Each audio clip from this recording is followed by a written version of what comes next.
প্রিয় ছাত্রছাত্রী, study zone Assam চ্যানেলে সবাইকে স্বাগতম।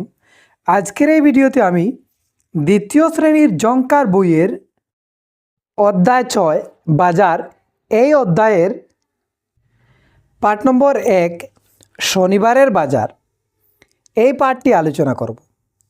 তো শনিবারের সপ্তাহের একটি দিন শনিবার, এই শনিবারে একটি বিদ্যালয়ের মাঠে বাজার বসেছে। তো এ বাজারে কারা কারা শাকসবজি বা বস্তু সামগ্রী নিয়ে বসে আছেন? এই স্কুলের বা এই বিদ্যালয়ের ছাত্রছাত্রীরা। তো ওরা কী করছে? ওদের বাড়ি থেকে বিভিন্ন ধরনের শাকসবজি নিয়ে বিদ্যালয়ের মাঠে বসেছে বাজার সাজিয়ে। বাজার থেকে আমরা যেভাবে বিভিন্ন ধরনের শাকসবজি ক্রয় করতে পারি, একইভাবে ওরা বিভিন্ন ধরনের শাকসবজি নিয়ে বিদ্যালয়ের মাঠে বসে আছে। যেমন এখানে একটি মেয়ে বসে আছে বেগুন, লাউ, বাঁধাকপি, আলু, টমেটো, মূলো, ঢেঁড়স এগুলো নিয়ে। আরও আছে গাজর, এই বাজারে দইও আছে। তো তোমরা এভাবে ভালো করে এই বাজারের ছবিটি দেখবে, তারপর কিছু প্রশ্ন দিয়েছে, এগুলোর উত্তর মুখে মুখে বলবে।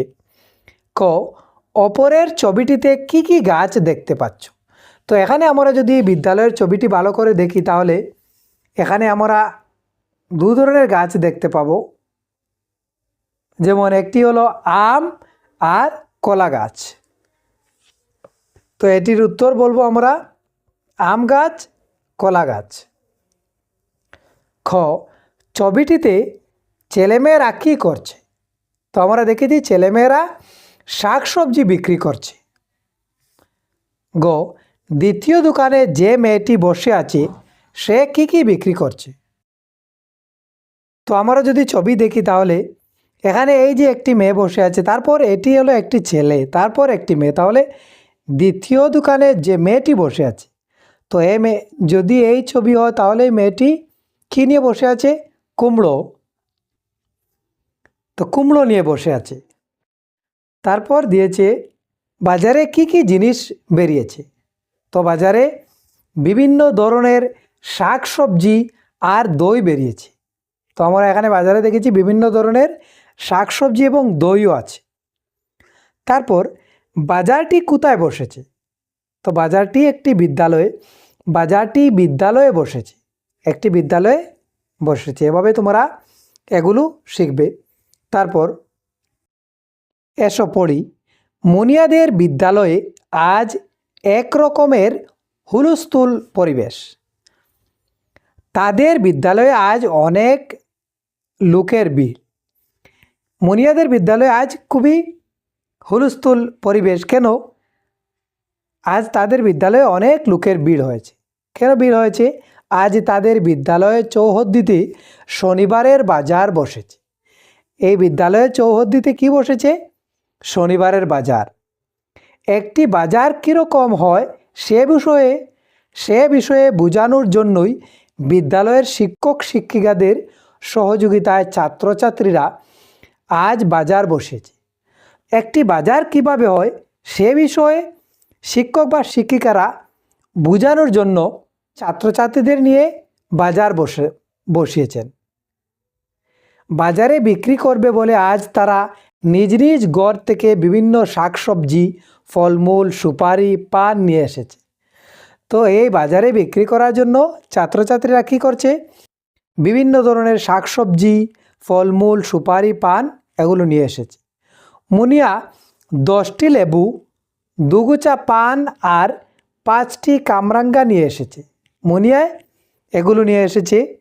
লেবু কটা সে 5 টাকায় বিক্রি করলো। তো সে যে লেবু এনেছিল সেগুলো সে 5 টাকায় বিক্রি করেছে। পান 2 গুছা বিক্রি করে 30 টাকা, আর কামরাঙ্গা কটা বিক্রি করে সে 15 টাকা পেল। তো সে 2 গুছা পান 30 টাকা বিক্রি করলো, আর কামরাঙ্গা কটা বিক্রি করে সে 15 টাকা পেল। তারপর এখানে কিছু প্রশ্ন দিয়েছে, যেমন এসো শুদ্ধ উত্তরটিতে শুদ্ধ চিহ্ন দিই। এই চিহ্ন দিতে হবে শুদ্ধ উত্তরটিতে।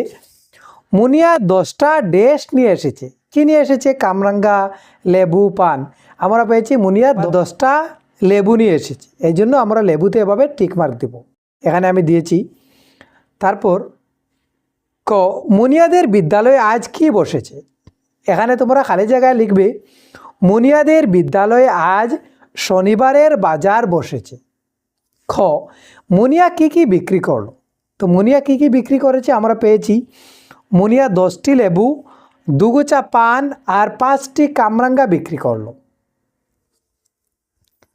মুনিয়া কি কি বিক্রি করলো এবং তা বিক্রি করে কত টাকা পেল? উত্তর লিখবে তোমরা মুনিয়া 10টি লেবু, 2 গোছা পান আর 5টি কামরাঙ্গা বিক্রি করে 50 টাকা পেল। এই যে সে লেবু কটা বিক্রি করে সে 5 টাকা পেয়েছিল এবং পান 2 গুচ্ছ বিক্রি করে 30 টাকা, 35, আর কামরাঙ্গা কটা বিক্রি করে সে 15 টাকা পেয়েছিল। মোট কত হলো? 50 টাকা। তো এভাবে তোমরা লিখবে। তারপর এসো শুনি এবং বলি। তো এখানে দিয়েছে ময়ের সাথে বিভিন্ন অক্ষর যুক্ত হয়ে যেসব যুক্তবর্ণ পাওয়া যায় সেগুলোর উচ্চারণ, যেমন কয় ময় বা কয় মফলা, গয় মফলা, তয় মফলা, দয় মফলা, ময় বয়, ময় ভয়, ময় পয়, ময় লফলা। তো এগুলো দিয়ে এখানে বানান দিয়েছে রুক্ক, রয়ের সুকার কয় মফলা, রুক্ম না, রুক্ক, রুক্মিণী, যুগ্ম, অযুগ্ম, আত্মা। কয় মফলা দিয়ে আমরা আত্মা বলবো, আত্মা নয়। মহাত্মা, যেমন মহাত্মা গান্ধী, এখানে মহাত্মা না বলে মহাত্মা বলবো।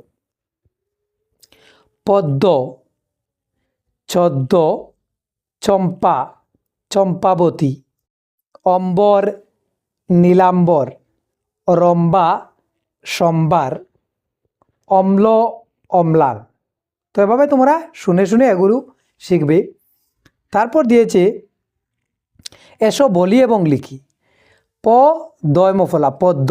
তো এখানে যুক্তবর্ণ হলো দয় মফলা। দয় মফলা দিয়ে এখানে খালি দিয়েছিল, আমি লিখেছি, তোমরা এভাবে লিখবে।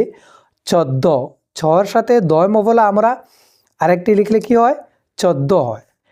আড়ম্বর, ময় বফলা, ময় বফলা দিয়ে অম্বর, এই খালি জায়গায় ময় বফলা লিখেছি আমরা।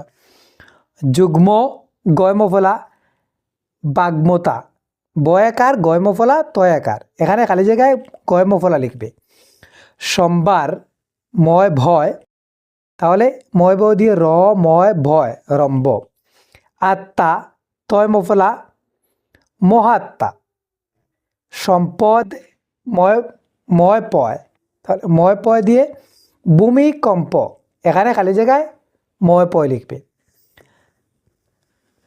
তারপর এসো পড়ি। মহাত্মা গান্ধীর জন্মস্থান পুরবন্দরে। মহাত্মা গান্ধীর জন্মস্থান হলো পুরবন্দরে। গান্ধীজি দেশের জন্য জীবন উৎসর্গ করেছিলেন। তুলসী গুল্ম জাতীয় গাছ, যুগ্ম মানে যুগ। তো এভাবে এগুলো তোমরা পড়বে। তো প্রিয় ছাত্রছাত্রীরা, এই ছিল আজকের ভিডিও। ভিডিওটি ভালো লাগলে একটি লাইক দিয়ে বন্ধুদের সাথে শেয়ার করবে এবং এরকম ভিডিওর নোটিফিকেশন পেতে আমার চ্যানেলটি সাবস্ক্রাইব করে পাশে থাকা বেল আইকনটি প্রেস করে নেবে। ধন্যবাদ।